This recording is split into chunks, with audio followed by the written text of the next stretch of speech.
Okay. Shall we get started?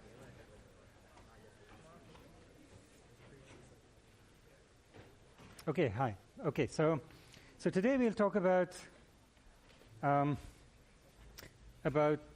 following question.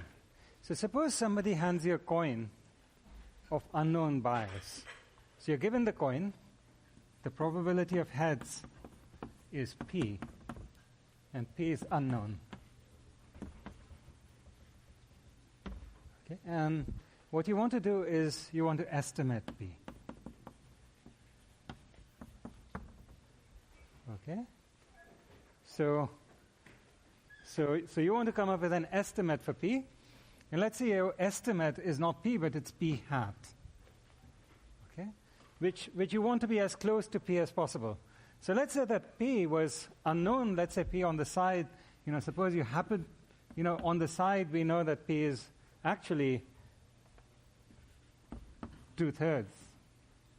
Okay, but now you come up with an estimate P hat, and suppose your estimate P hat was equal to 0.612.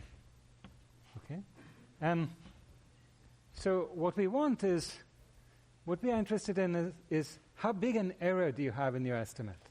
So we want to know what's P minus P hat. And we don't care whether the error is positive or negative, so we want the absolute value. So in this case, 0.666 versus 0.612, so you subtract and you take the absolute value. That's your error. And let's say that we have in mind a certain epsilon, and this is what we want.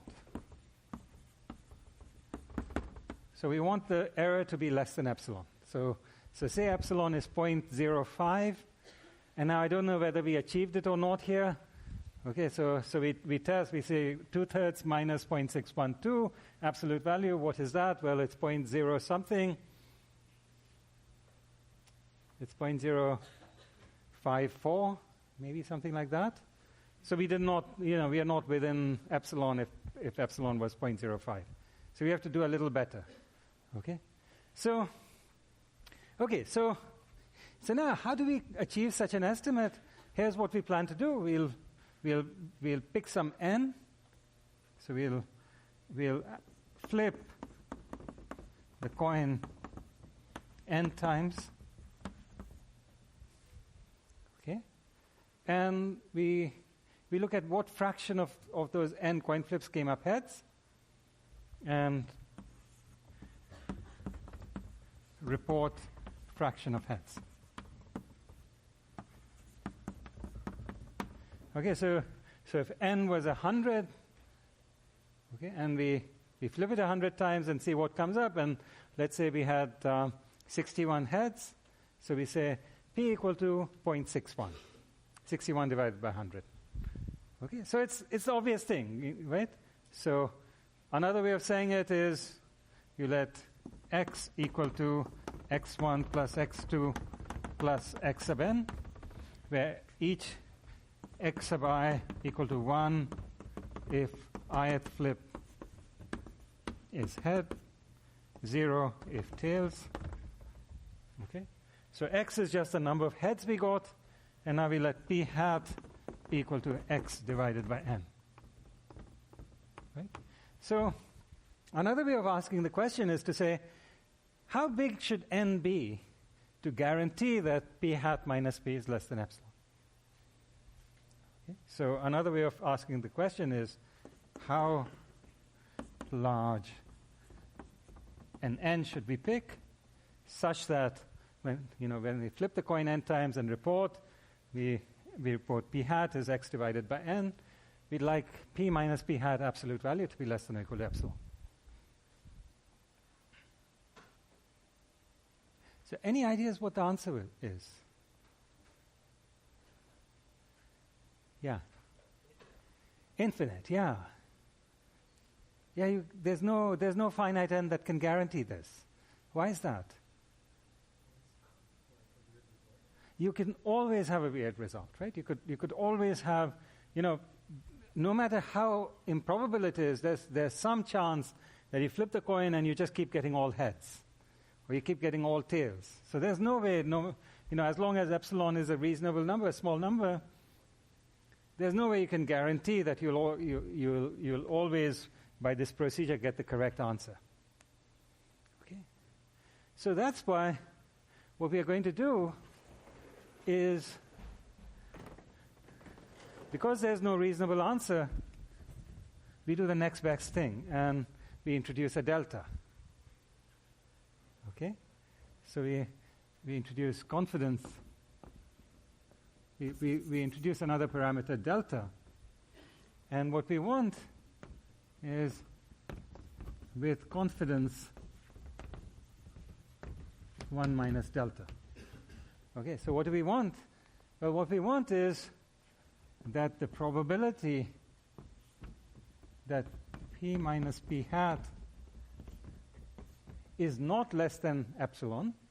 So the probability is let's just say it in the same way, is less than or equal to epsilon, is at least 1 minus delta. Okay? And with probability delta, we are making no guarantees at all.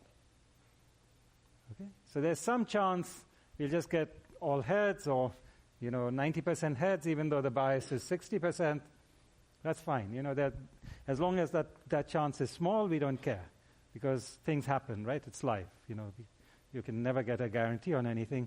All you can say is, with high probability, you'll be close. Right? So epsilon is how close you are in the estimate. Delta is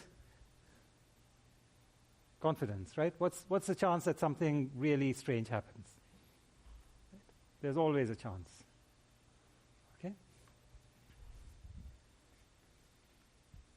So here's a theorem.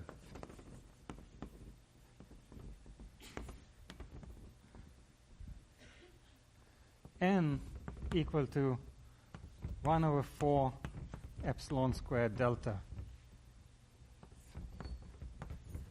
suffices. Okay? Another way of saying it is, as long as n is greater than or equal to, it's sufficient to choose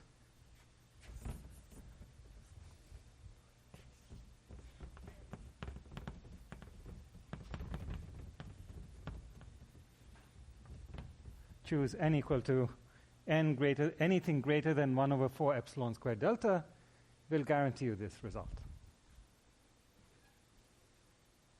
Okay? So now, before we see why this is true, let's see why we care about this.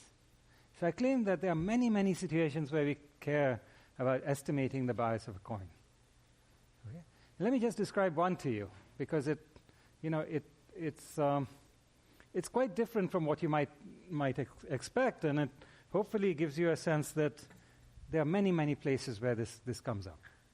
Okay, so in fact, if you might possibly see this already in CS 170, but if you take any more advanced algorithms courses like 174, you'll see it being used all the time. Right? This is sort of, it's bread and butter. This is what we do. Right? It just comes up all over the place. So here's an example of a situation where this comes up. An opinion poll. Does everyone know what that is? So you want to know. Well, it's still early in the game, but you want to know what's the chance that Hillary will win. What fraction of people support her, right? Okay, so now the population of the U.S. is pretty large. You can't go around asking everybody, but in fact, what you can do is you can think of the population of the U.S. as being a coin, right? Because it consists of all these individuals. Each one, votes either H or not H, right? And okay, so if you reach in at random and choose one of these people at random, That's like flipping a coin of some bias, right? I don't know what the current numbers are. Maybe it's, let's say it's 60-40. Okay, so it's a coin of bias 60%. Okay, so now, what's our task? Well, our task is we want to estimate this number 60% to within a few percent, right? We want to know this number to within 5% or something like that, right? With high confidence. That's what we want to do. And so that problem is one of saying, well, suppose we could reach in at random and pick random people from the population. How many people do we need to query about their opinions before we are pretty certain, we are pretty certain in terms of 1 minus delta, that we have a very good approximation to the truth on the ground? Okay? And the answer is, it's a surprisingly small number, right? But not only is it a surprisingly small number, it's completely independent of the size of the population, right? Because once you say the population is like a biased coin, there's no population size anymore. It's just a biased coin. Now the question is, how many times do you flip it? Well, the number of times we flip it is a function of epsilon, how close we want to get to the bias, and delta, our confidence. Nowhere in here does the formula include the total population of the US. So it doesn't matter how big the population is, the number of people you have to sample is just a constant. It's actually a not very large constant, right? So if you want to be within 10%,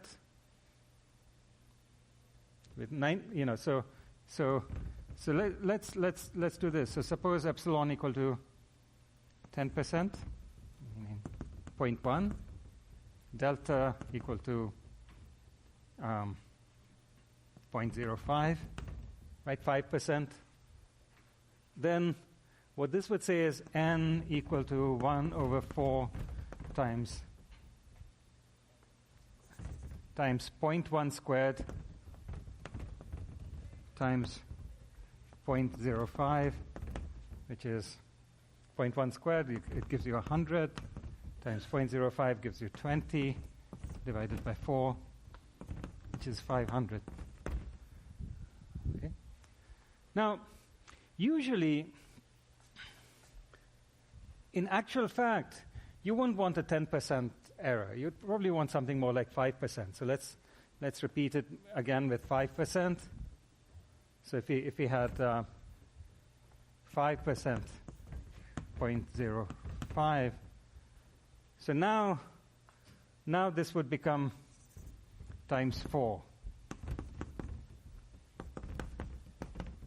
which is still not a very large number, right?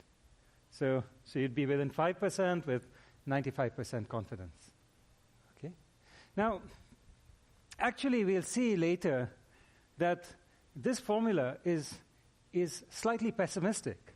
Actually, the numbers involved will be closer to, with these kinds of numbers, you'd have to have a sample size of a few hundred, 300 or 400, and that's big enough for the purposes. Okay, so that's the question that we are trying to solve today. So here's the main result we are trying to derive, but in the process of deriving this result, we'll talk about two bounds which are extremely important. They're called the Chebyshev bound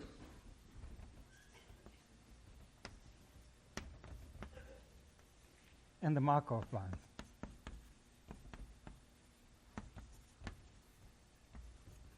And we'll talk about a concept that Professor Trevisan talked about last time, which was the variance of a probability distribution. Okay, so we'll apply this notion of variance. We'll apply it using these two bounds, and eventually we'll get this particular theorem. Okay, any questions?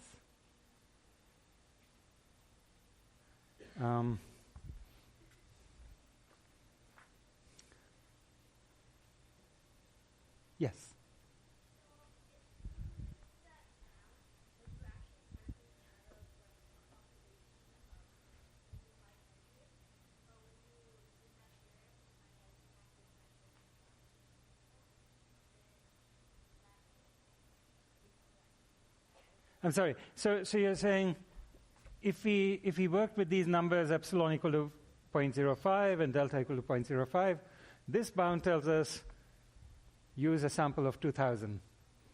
And then you're saying something more beyond that?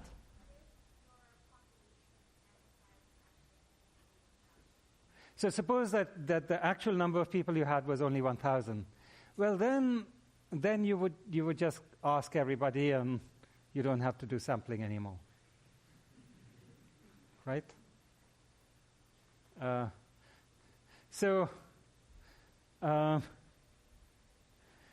Okay, maybe it's a very good question. So the question is, how come if the population size was smaller than 1,000, why did this tell us that you have to ask 2,000 people? Okay, the reason is, when we thought about the population as a biased coin, what we had in mind was we'd reach in at random, ask a random person, and then we throw them back into the pool, and then we reach in at random again and ask a random person, right? It could be the same person. It could be a different person, right? So now, of course, if you happen to know that this population, so that's if this population is a few 100 million, right? Then you don't care. You can keep choosing at random, and the chance that you select the same person twice is so small you don't even care, right? But if there are only 1,000 people in here, and you keep doing this, well, it's not a very smart thing to do, because now you just reach in at random and you keep pulling out the same people over and over again. Moreover, you're not even guaranteed that you hit everybody. You asked everybody, right? Because you just asked them at random. So instead, if there was a small number of people, you could just cover everybody. It's a question of whether you're sampling with or without replacement, right? And since we want to think of it as a biased coin, we just think of sampling with replacement, because every time we ask somebody, we just pretend we didn't. Next time we just ask everybody equally likely. Yeah. So for the delta, so for this case, are we 95% sure that our size is 2,000? Yes. Yeah. So our confidence is 95%. So the chance of not being in this range is only 5%. Yeah. So going back to when you have a sample size that's for a sample group that's smaller than the number of n, I don't necessarily see how the sample size matters at all, because it's just probability that you reach in the same sampling. I'm sorry. So I didn't quite follow your question. Yeah, so I guess I'm confused, because earlier we were talking about when you have a pool of 1,000 people, you get a sample from 2,000. So yeah, we were looking at two different scenarios. One is when it's really the entire population of the US that you're sampling. Okay, so then the population size is a few 100 million. The sample size is 2,000 if you believe this bound, or a few hundred, 500 or 400 if you use a better bound. Okay, so now that's a great savings, and obviously you can't go around asking everybody in the US, but you can certainly call up 400 people at random, and that's what people usually do. But now you could ask, well, suppose that all we had to do was sample everybody in class here today, right? And we wanted this kind of guaranteed. Now what would we have to do? Well, we could sort of ask people at random and then forget who we asked and just keep doing this. But obviously it would make more sense to ask everybody in turn and then figure out what fraction, right? Right? Okay, so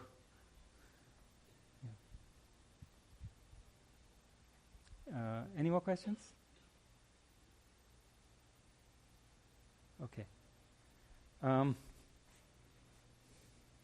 Okay, so let's go back and talk a little bit about this process where we have a bias coin, we flip it n times. Okay, so x equal to x1 plus x2 plus ... plus x sub n. Okay, the expected value of x is what? Each xi is 1 with probability p, so its expected value is p. There are n of them, so it's n times p. Okay. That's because expected value of xi is equal to p. And then we use linearity of expectations. Now, also because the xi's are independent, what we can say is that the variance of x is n times the variance of x1. Because they're independent and they're identical. Right? Each of them has the same distribution, so the variance of x1 is the same as variance of x2, and so on. So we just need n times the variance of x1. But now, what's the variance of x1? Okay, so remember, what's the variance? So the variance of a random variable y is what? Well, assume that the expected value of y is mu, then the variance of y is the expected value of y minus mu whole thing squared. Right? It's the expected deviation, squared deviation from the mean. Right? Everyone, is that okay? Is everyone comfortable with that? Is everyone comfortable with why we look at this expectation of the deviation squared from the mean? Why the square? Right? Because we want the deviation positive and negative to both count. And that's why we take the square. And deviation from the mean, because we already know the mean. Now we want to know how far from the mean are we going to be. Right? So that's why we take the square. That's why we take y minus mu. That's the deviation. But if we don't square it, then when we're positive and negative, it'll cancel. So we square it so the deviation doesn't cancel. We look at the expectation of that. Now, remember that you can also, expand the square, and then once you take expectations, you get this is expected value of y squared minus mu squared. Okay? And remember, this could also be written as expected value of y squared minus, what's mu squared? It's expected value of y whole thing squared. Right? So if you see that, don't get confused, right?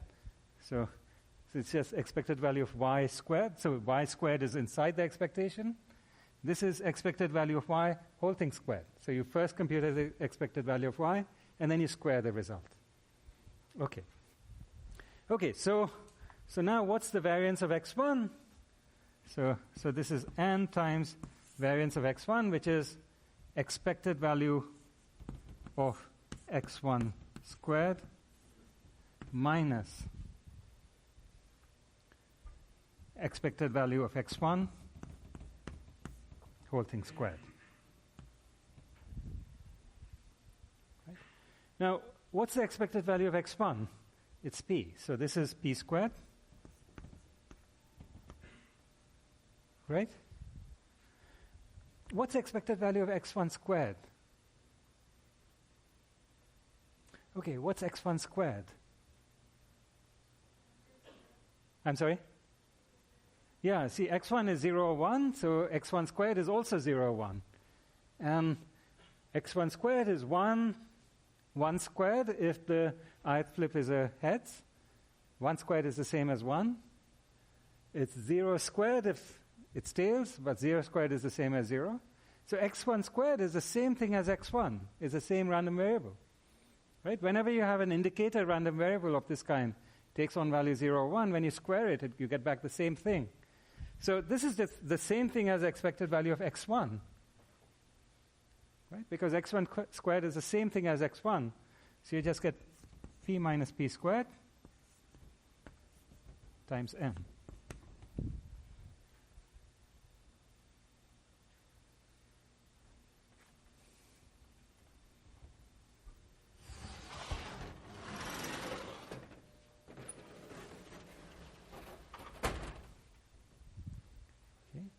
So what's that? It's n times p times 1 minus p. This is the variance of x.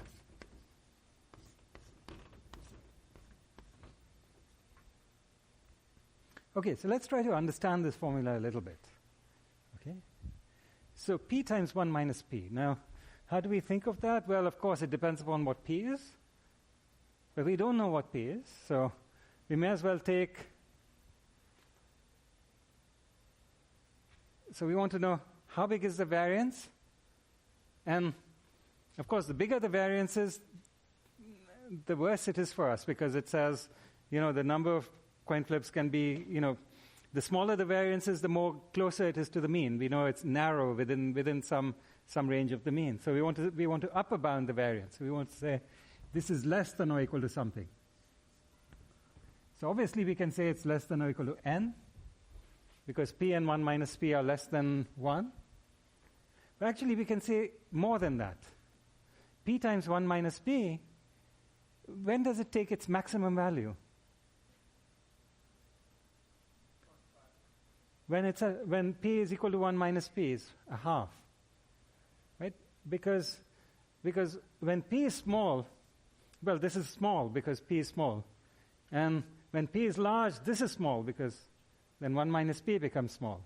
Right? So the place where the product takes its maximum value is when they're equal. And that happens at a half. And then it's n times half, so you get n over 4.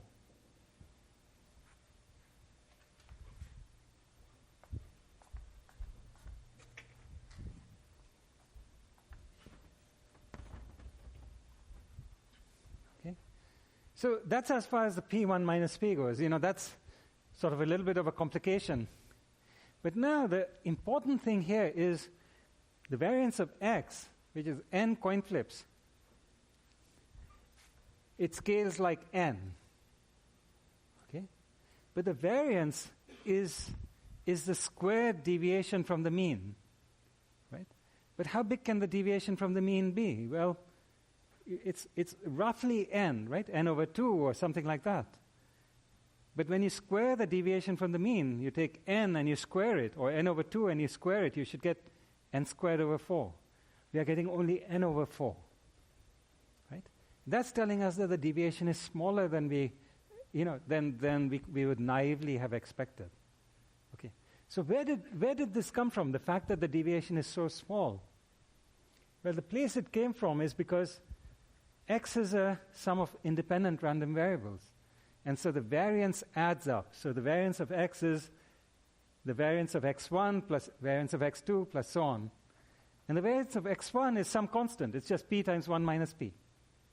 Right? But now we are adding it to itself n times. Right? And that's why we got n. Whereas if we didn't have independence, we could have got as much as n squared. And so that's where we are saving. That's why we know that, that's where we are saying that the number of heads, even though the expected value is n times p, mostly will be concentrated around them. Okay? And what we want to say is, because the variance is the expected squared deviation, we should expect the deviation to be something like the square root of this. Okay, and so we have another notation, which is sigma of x, which is a standard deviation.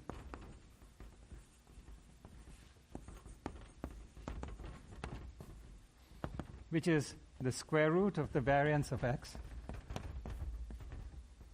And that's just square root of n over 2. Okay? And so we are saying the expected number of heads is n times p, like 2/3 n. But the standard deviation is proportional to square root n, which is much smaller. Right? But now, of course, we have no reason to believe that that's the expected deviation. The standard deviation is just the square root of the expected squared deviation. But once you take the square root, that's not the expected value of the deviation at all. So to make sense of it, we have a bound called the Chebyshev bound. And that's what we'll use to really understand what's the significance of this standard deviation. Okay? Okay, any questions?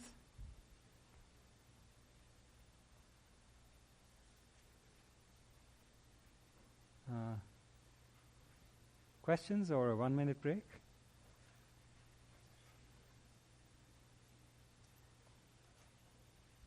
No? Okay, break.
Okay. Oh, yeah.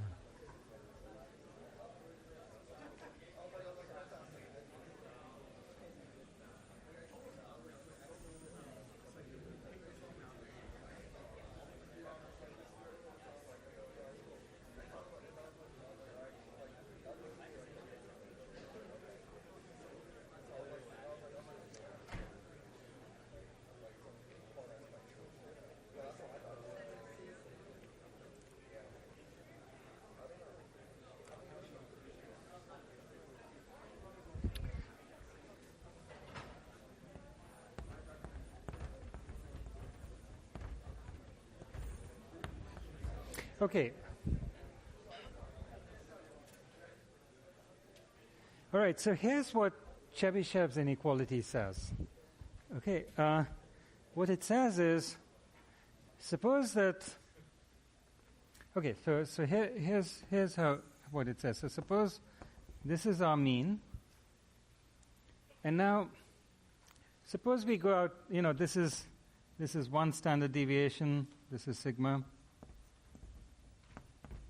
So we go out some number of standard deviations, and we want to know what's the probability that our random variable is out here or out here on this side.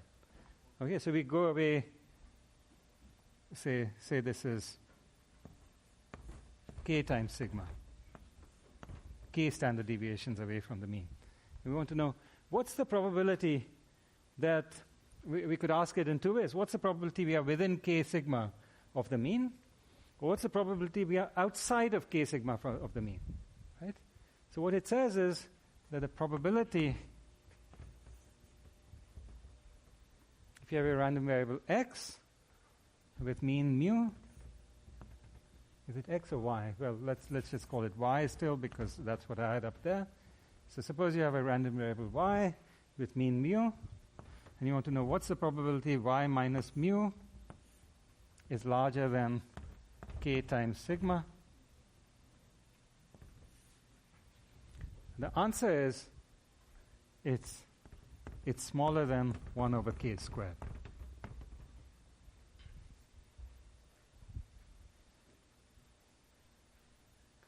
Okay. As you go away from as you go so many standard deviations out, the chance that you're so far from the mean, it drops off like 1 over k squared. Okay? So now, armed with this, we can prove this bound, the one that we had here. Okay? So how do we prove this? So we want to know that it's sufficient to flip the coin 1 over 4 epsilon squared delta times to figure out what the bias is to within epsilon, and with confidence at least 1 minus delta. Okay, so what should correspond to what here? Okay, so let's try to figure this out. Let's work this out. So what should this probability correspond to? The probability of being out here in the tails.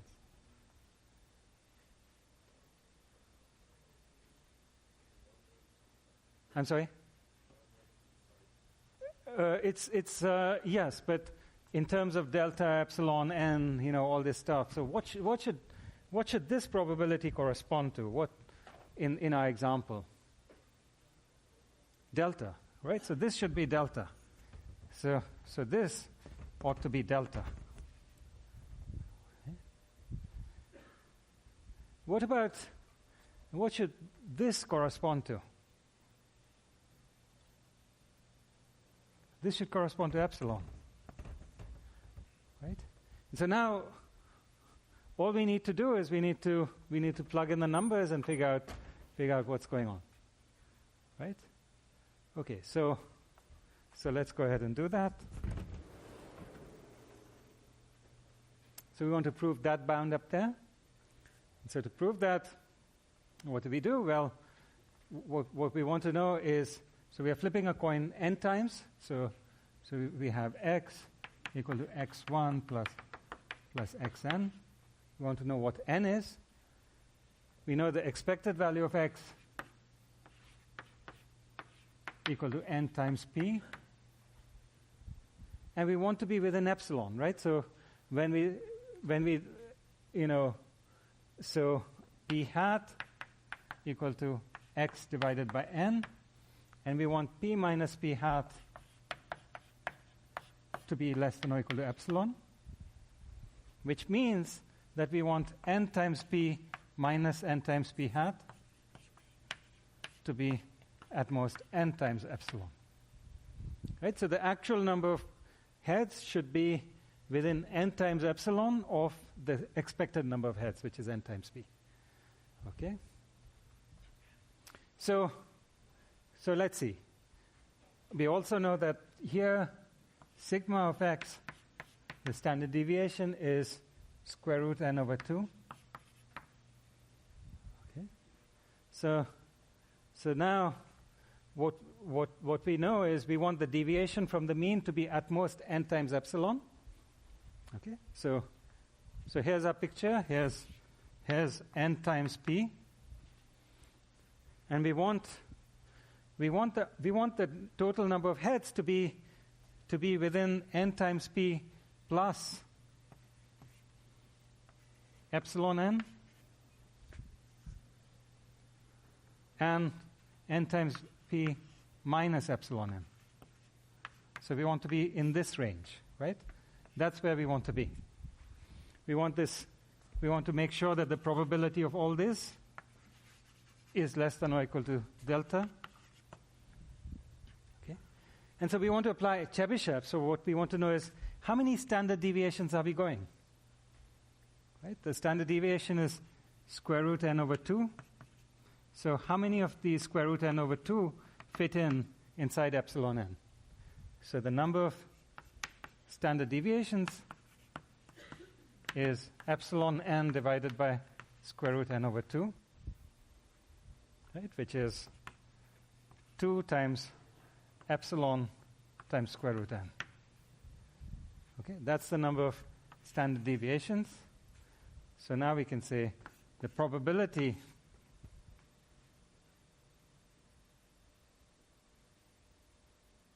that n times p minus n times p hat greater than n epsilon. Is that how we had it? Greater than n epsilon is at most 1 over k squared, where k is the number of standard deviations, which is this much, right? Which is 1 over 4 epsilon squared n, right? Because k is 2 epsilon times square root n, so k squared is 4 epsilon squared n. Okay. And this was delta, right? This is what we were calling delta. That's the probability that we are outside of the range. So now, what do? We take n to this side, delta to that side, and there we have it. Yeah?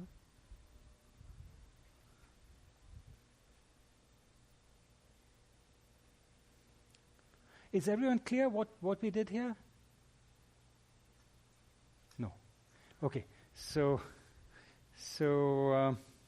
let's see. What's the best thing I can do? Should I just repeat what I said, or should I say it in a different way? I should say it in a different way. Shall I say it in a different way? Yes. Can you explain how they use subject epsilon delta back in the Okay, so what did we do? We said, look, we flipped a coin n times. This was our expected number of heads. It was n times p. Right? Now, we want an estimate. We want that the number of heads, when we flip it n times, should be pretty close to n times p. How close? Well, we can afford an error of epsilon in our estimate for the bias. But the bias is the number of heads divided by n. So in terms of the number of heads, we can afford an error of n times epsilon. So this was the mean. We can afford to be n times epsilon on this side or n times epsilon on that side. And if we are more than that, then we have a problem on our hands. So we don't want the problem with probability more than delta, right? So this probability on this side and this side should be at most delta. That's what Chebyshev guarantees. It says the probability is at most 1 over k squared. But what was k here? K was how far from the mean we are allowed to go. Well, how far are we allowed to go? Well, we are allowed to go epsilon times n. But we are not measuring it in terms of how many coin flips. We are measuring it in terms of standard deviations. So we want to know, if we are allowed to go epsilon n away, how many standard deviations is it? Well, it depends upon how much one standard deviation is. Well, one standard deviation is square root n over 2. So if one standard deviation is square root n over 2, how many standard deviations is epsilon n? It's epsilon n divided by square root n over 2. So, well, this 2 comes up here, and the square root n's cancel, so you get 2 epsilon square root n. Right? So that many standard deviations. So that's how far we are allowed to go from the mean. Okay? But no farther. Okay, so now we say, well, what's the chance that even though we have an allowance to go 2 epsilon square root n standard deviations from the mean, that when we actually flip the coins, we'll have ended up farther away from the mean? Well, Chebyshev tells us it's 1 over k squared, where k is the number of standard deviations. So here k is 2 epsilon square root n. That's the number of standard deviations we are allowed to go away from the mean. The chance of being farther away is 1 over k squared. Okay? And that's going to be delta. That's going to be our delta. It says the chance of not getting what we want is at most this much, so our delta is at most this much. Okay, so what's our upper bound on delta? Well, delta is now 1 over k squared, which is 1 over 4 epsilon squared times n. Okay, so sorry, let me.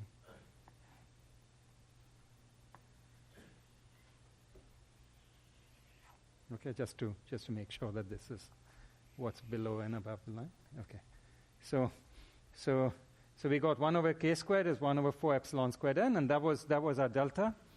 So now n is 1 over 4 epsilon squared delta. Okay.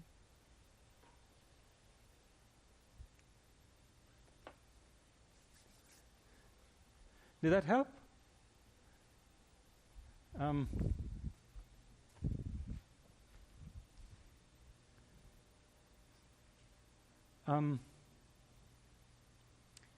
It would be very useful if you didn't follow it completely. Do ask. I can say the same thing exactly the same way again, or in a different way if you prefer.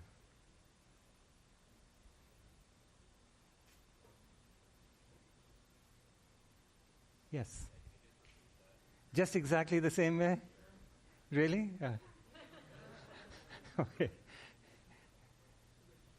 Nobody wants a different way of looking at it? Differently?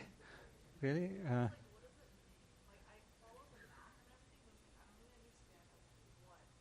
Okay, so you don't understand what it... Okay. Let me...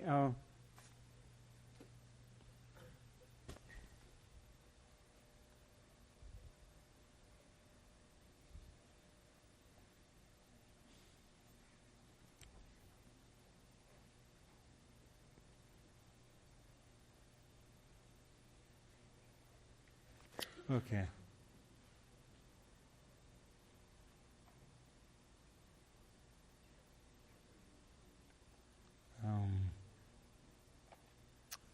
Okay. So here's our picture.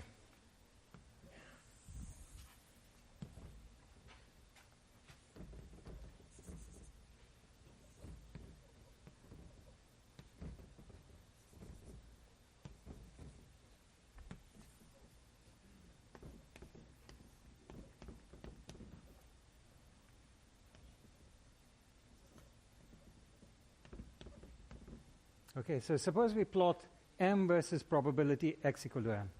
So what's the chance that we get exactly m heads?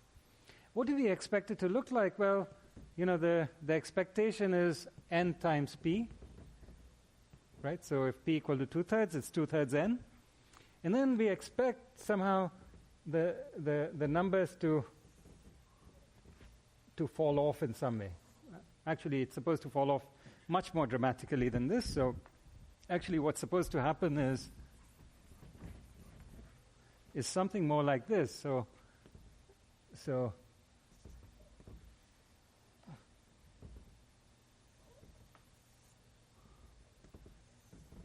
you actually see some curve which looks like that.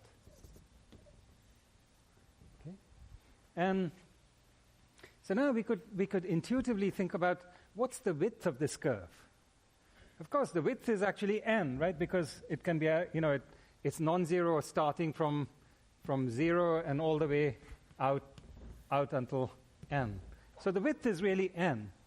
But now, sometimes it's not good to have 20/20 vision.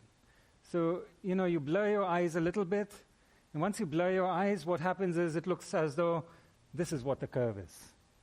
Right? So if you don't have very good eyesight, then this is what the curve looks like. And that's your standard deviation. Okay, so and so you go out a standard deviation and you say, well, this part of the probability, that's not very much. Okay? But then you go out and get better glasses. Okay, and suddenly you're able to see not one standard deviation but 2 standard deviations away. And you actually see, well, there's more of the curve that goes out here. Right? And then you see, well, if you go out 2 standard deviations, what's left out here is actually even smaller. Right? You're able to see that you've seen much more of the probability distribution in here, and what's out here is a very small part of the probability distribution. Okay? And now you go out and get better glasses, and you're able to see out 3 standard deviations, and what's left over is even smaller. So what Chebyshev tells you is, as you make your glasses better and better, how much of the probability distribution is left over? You're able to see 1 over k squared, which is getting smaller and smaller and smaller, right? Okay, so this is your error. This is your confidence, right? So these are the coin flips out here. Out here is the very unfortunate thing where each time you flip the coin, you have two-thirds chance of heads. But how many heads did you get? Well, you got absolute 0, right? You flipped the coin 1,000 times, and it just kept coming up tails. It can happen, but it's extremely unlikely, right? So those are these points down here, okay? So that corresponds to delta. That corresponds to delta. So we want to say, well, this stuff out here, we don't really care about it. This is delta, right? Okay. Now, we want to say, as long as you take away this delta amount of the probability distribution, what about the rest of it? How close is it to the mean? Okay? And we are saying it's actually pretty close. How close? Well, in fact, to go from here, n times p, to here, it's only n times epsilon. So maybe it's n times 0.01. Okay, that's how small this distance is. Okay? All right, so that's what we are doing here. We are saying, what's the chance delta? What kind of confidence do we need? What's the chance delta that something really bad happens? Okay, and in Chebyshev, we are bounding it by 1 over k squared. Okay, so that's our delta. And then we are saying, well, as long as we are giving this up, how close are we to the mean? Well, how close? Well, in what units? So it turns out the right units when you're talking about probability distributions is in terms of, well, this measure, right? Of if you get a certain, if your vision is this bad, then you only see this much width, and that's a standard deviation, and then 2 times 2 standard deviations, and so on. So that's the natural measure of how wide this distribution is. And so we are saying, well, the width of the distribution that we want to look at in order to make sure that we get an estimate within epsilon is this much, this many standard deviations.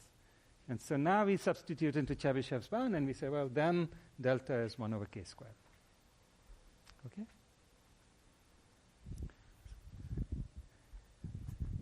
Okay, was that okay? Yeah? And was that okay, or do you want me to say it the previous way again?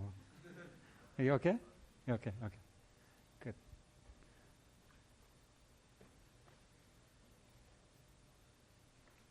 So is everyone happy with Chebyshev's bound? Yes. I was wondering, so usually when we talk about standard deviations in college, right, it's about grades. It's about? It's about grades. Yeah. Scores and so on, right? So does that mean that if you get a score that is let's say you were like, let's say the mean is 50 and the average or the standard deviation is 20 and your score is 25, like you're below one standard deviation, does that mean like if you Yeah. is that like how would you kind of like All right. No, you're correct. So this is just a bound. It's not the bound. Okay? It's so in fact, if there's enough time, I'll tell you in what sense it's a bound.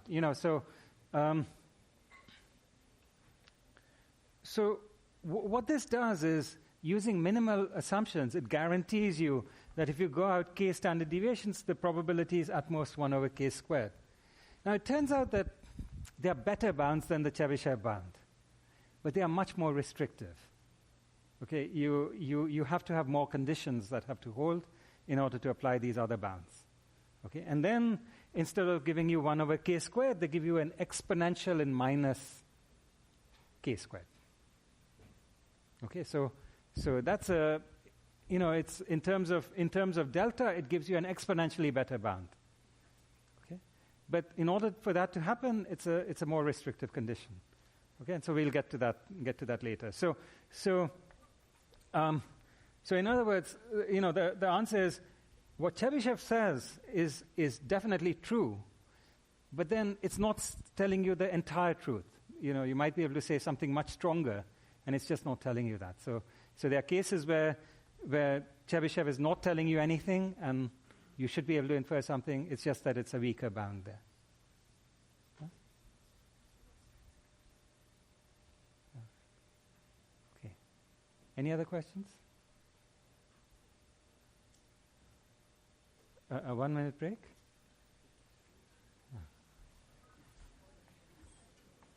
Okay.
Okay, so let's talk about Markov's bound.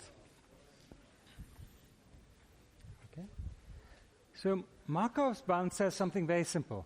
What it says is, suppose x is a non-negative random variable. What does it mean it's non-negative? Meaning the probability x is less than 0 is 0. So it only takes on positive values, or 0. And suppose the expected value of x equal to mu,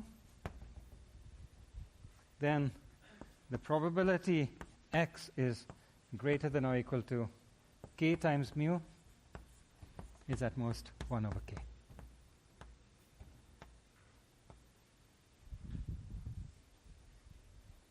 Okay? And so this is it's a very simple inequality to prove. So proof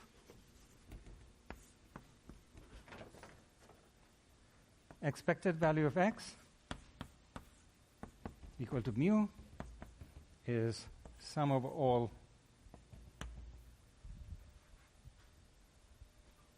a greater than or equal to 0 of a times the probability x equal to a.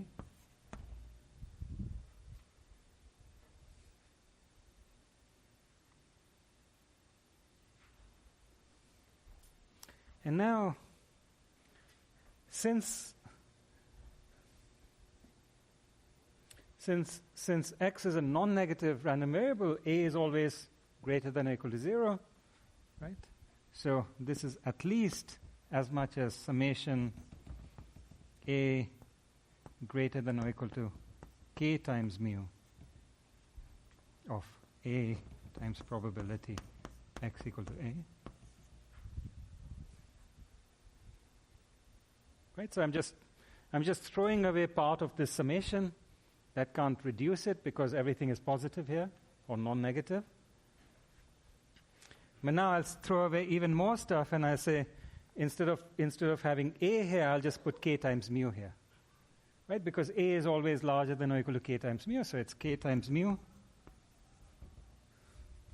times summation a greater than or equal to k times mu of probability x equal to a.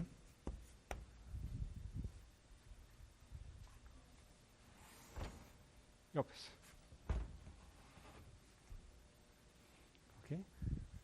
And what's the summation probability x equal to a for a greater than or equal to k times mu? So you look at all those x's which are more than k times the mean, and you say, what's the probability of that x? Well, it's just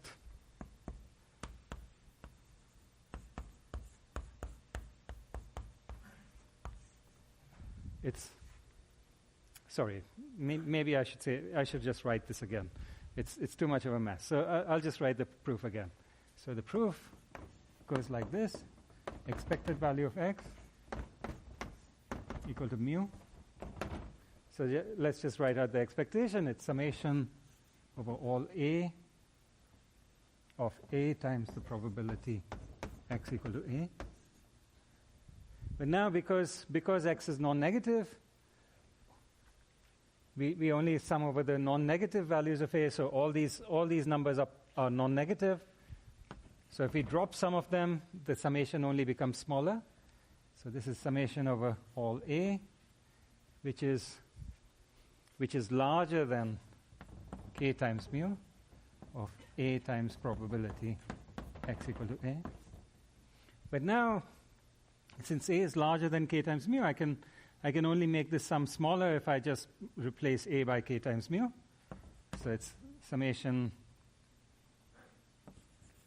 A at least k times mu of k times mu times the probability x equal to k times mu. No, equal to A. Okay. So I can move this k times mu outside. And this summation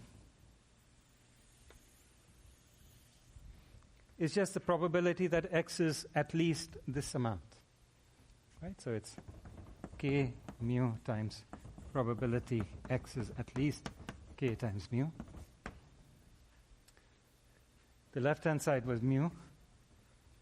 Okay, so you rearrange.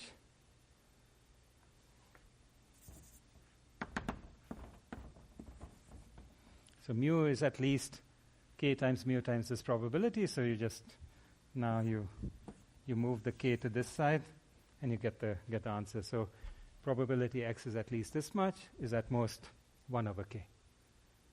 Right? That's what Markov's bound says. Okay. So let me just try to say something that might illustrate this bound a little bit. So the way you think about this bound is by thinking about a seesaw, right? So your probability distribution, whatever the probability distribution looks like. Okay, so here's your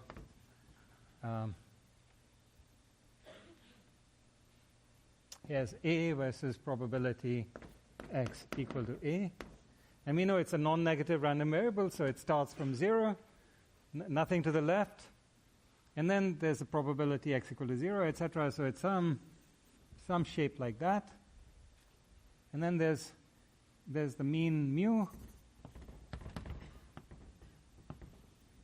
Now what does it mean that this is that's the expected value of the distribution? So geometrically what it means is if this was really a solid shape, then this is the center of gravity. Right? Physically, it's the center of gravity. So if you were to create a seesaw at this point, well, this is where it would balance. Okay. Let's say that the probability distribution goes out like this. Okay. Now, what you want to know is, suppose you mark out mu, 2 mu, and here's k times mu, and you want to know how much stuff can there be out here? Well, the way you figure out how much stuff can be out here is you think, well, I have to balance, this is the center of gravity. This is where the seesaw must balance, right? And now I want as much stuff to the right as possible. Is at most. Yeah, I want as much stuff to the right as possible, right? While maintaining the fact that the balance point is here. So how would you do this? Right? Well, remember, if you've played with seesaws, well, if you want to put as big a weight to the right as possible while balancing the seesaw, what you want to do is move all this weight exactly out here. Right? Because you move it out here and it starts tipping things over to the right more. So you want to take all of this stuff and you want to move it out here. Right?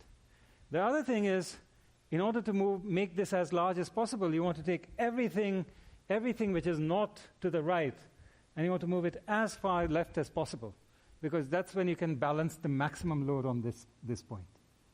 Okay, so So you should really have some weight out here and some weight out here and nothing else, right, in order to maximize the weight out here. Okay.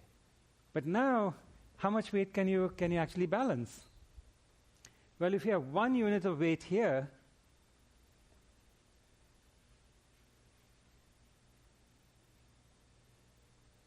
if you have 1 unit of weight here, how much does it balance out on this side? It's in proportion to these levers, right? This is 1 unit. That's k minus 1 units. So this 1 unit gets multiplied by k minus 1. So this 1 gets multiplied by, it should be multiplied by k minus 1 units. So you should have, for each unit of weight out here, you should have k minus 1 units of weight out here. Right? But the total weight is 1 because it's a probability measure. Right? So therefore you can only allow 1 over k units of probability out here because you need k minus 1 over k on this side to balance it out. And that's why it's saying the total amount of weight you can have on this, to the right of k times mu is at most 1 over k. Right? It's from this seesaw principle. Okay? And of course, it's a very pessimistic bound because it's saying, it's only exact in this special case where the probability is distributed exactly in this way, where 1 over k of the probability sits here, k minus 1 over k sits out here, and there's 0 everywhere else. Right? In that specific case, the Markov bound is tight. In every other case, it's loose. Right? It's giving you a pessimistic bound. Okay? But now, the Markov bound is exactly what you need in order to prove Chebyshev's bound. In fact, it follows almost immediately from Markov's bound.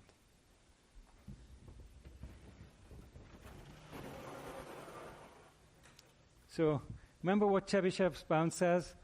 Probability y minus mu is greater than or equal to k times sigma is at most 1 over k squared. So we want to say now Markov implies Chebyshev. Okay, so in Markov's bound, in Chebyshev, what do you want to show? So you have a random variable y, where the expected value of y is mu. And you want to, and it has standard deviation sigma, so meaning expected value of y minus mu whole squared is equal to sigma squared. It's the variance, right? This is the definition of variance, expected value of y minus mu whole squared.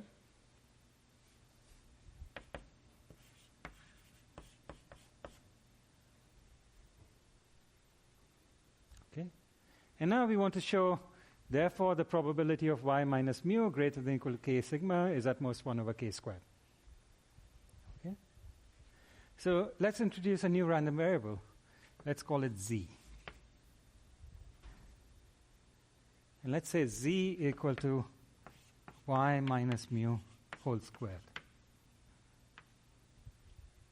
So what can we say about z? Well, first of all, z is a perfect square, so it must be a non-negative random variable. It's non-negative. What's the expected value of z?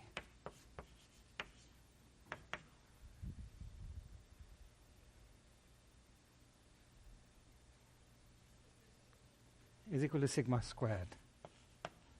Okay. So it's a non-negative random variable. Its expected value is sigma squared. Let's apply Markov's bound to it. Okay. So the probability that z is greater than or equal to k squared times sigma squared is what? By Markov.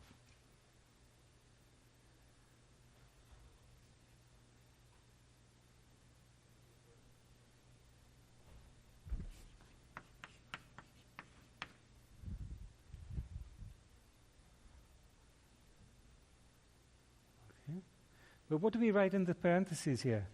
So this is the probability that y minus mu whole squared is greater than or equal to k squared sigma squared. This is at most 1 over k squared. Now y minus mu whole squared is at least k squared sigma squared. What's another way of writing that? It's the same thing as saying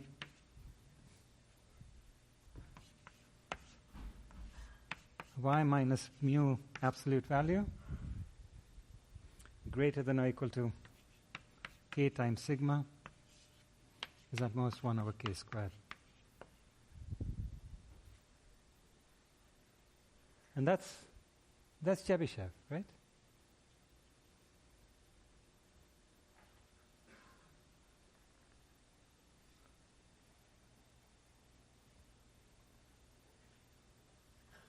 Right, so all we did was we looked up what Chebyshev is telling us. We wrote out, Chebyshev is something about y minus mu. But then the condition we have, what we know about is variance, which is expected value of y minus mu whole squared. So why don't we make up a random variable called y minus mu whole squared? Right? We know its expected value. We know it's non-negative. So we can apply Markov's bound to it. Once we apply Markov's bound, we realize that's it. That was Chebyshev's inequality. Right? And so that's the entire story about how we estimate the bias of a coin. Right? So any questions about that? Yes? How did you get the line right under the equation V? Yeah, that. How did you get that it was, how did you apply? How did we... Okay, so expected value of z is sigma squared.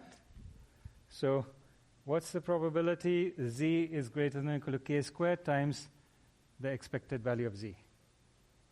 Right? Markov's inequality says the probability, if x is non-negative, what's the probability x is at least k times the expected value of x? Yeah? So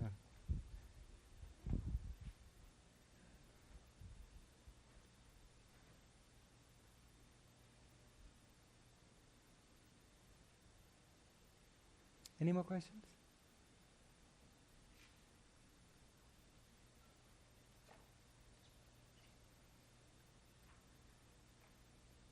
Okay, so now if let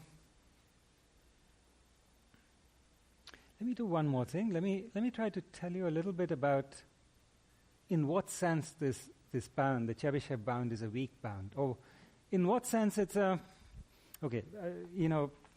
I'll tell you in what sense it's a great bound, but it's also because it holds under extremely general conditions, right? So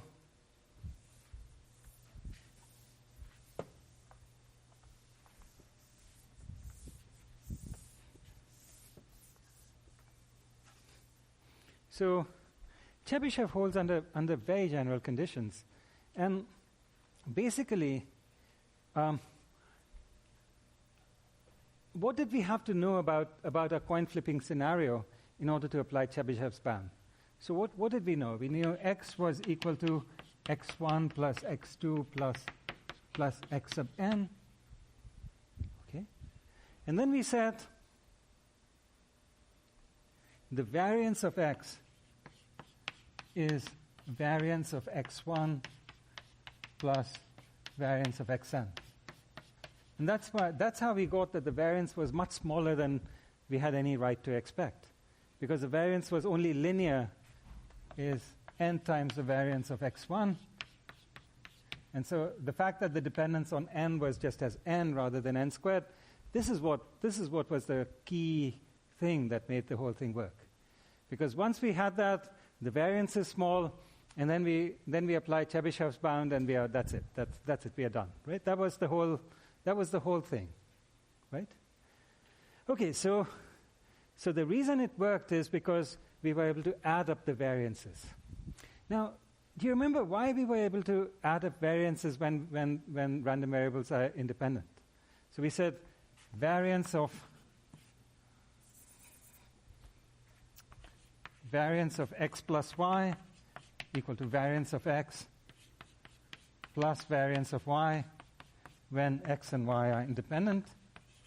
And the reason that holds is because when x and y are independent, expected value of xy equal to expected value of x times expected value of y. Right? That's what we made use of, this fact. And the important thing is, we made use of this only pairwise. So in order to get variance of x1 plus x2 plus xn equal to variance of x1 plus variance of x2 plus variance of xn, all we need is that x1 and x2 are independent, x2 and x3 are independent, x1 and x3 are independent, and so on. But we don't need that x1, x2, and x3 are all independent of each other. Right? What's an example of x1, x2, x3 which are not independent of each other, but every pair is independent? So for example, if we have x1 and x2 are outcomes of two coin flips, we flip the coin twice, and then we set x3 equal to x1 plus x2 mod 2. Okay? So I claim that these three coin flips, they are not independent, because as soon as you know two of them, you know the third. But if I look at any two, they are independent, because, for example, x1 and x2, well, they are independent, because they were coin flips. x1 and x3, they are independent. Why? Because once you know x1, you have no idea what x2 is. Because after you fix x1, say it was heads, it was 1, right? What's x3? Well, depending upon what x2 turns out to be, you'll either toggle it or not. So it's still 50-50, 0 or 1, independent of what x1 is. Okay? It turns out you can do this construction. You can generalize this construction. So suppose that I started with three coin flips, x1, x2, x3. Now I can generate many more coin flips, which are pairwise independent. I can do x1 plus x2 mod 2, x1 plus x3 mod 2, x2 plus x3 mod 2, x1 plus x2 plus x3 mod 2. And I claim all these 1, 2, 3, 4, 5, 6, 7 coin flips are pairwise independent. How do we know that they're pairwise independent? Well, let's take any example that you might want. So how about this one and this one? Why are these independent? Well, let's flip x1 and x2. Right? This one is set, but even after this is given to you, x3 is not known. Right? So you know x1, x2, so you know this one, but depending upon what x3 is, you'll either toggle it or not. Right? So this still has 50-50 chance of being 0 or 1, even after you know what this one is. Okay? In general, if you start with some number of coins, like 10 coins, now you can take all possible subsets. So you can get 2 to the 10 coin flips out of it. 2 to the 10 minus 1, because you can't take the empty set. Okay? You can get 2 to the 10 minus 1 coin flips, which are all pairwise independent.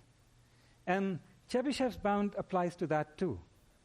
So if you wanted to know what's the bias of these coins, you'd still be able to tell just because they are pairwise independent. Okay? So Chebyshev's bound is not using the entire independence of the coin flips. If you actually use the independence of the coin flips, then instead of getting this bound, so this was pairwise, this one. If you use full independence, then you have a different bound, which is called the Chernoff bound. And what it says is the n that you need grows as a big O of log 1 over delta divided by epsilon squared. So instead of getting 1 over delta, you get log 1 over delta here. Okay? And so basically what this says is, in order to get accuracy, epsilon. You have to pay for accuracy. You have to pay 1 over epsilon squared. But confidence, you don't have to pay much for. Confidence, you can get by with log 1 over delta factor. So confidence is extremely inexpensive in probability. But accuracy is expensive. That's where you pay. Okay? All right.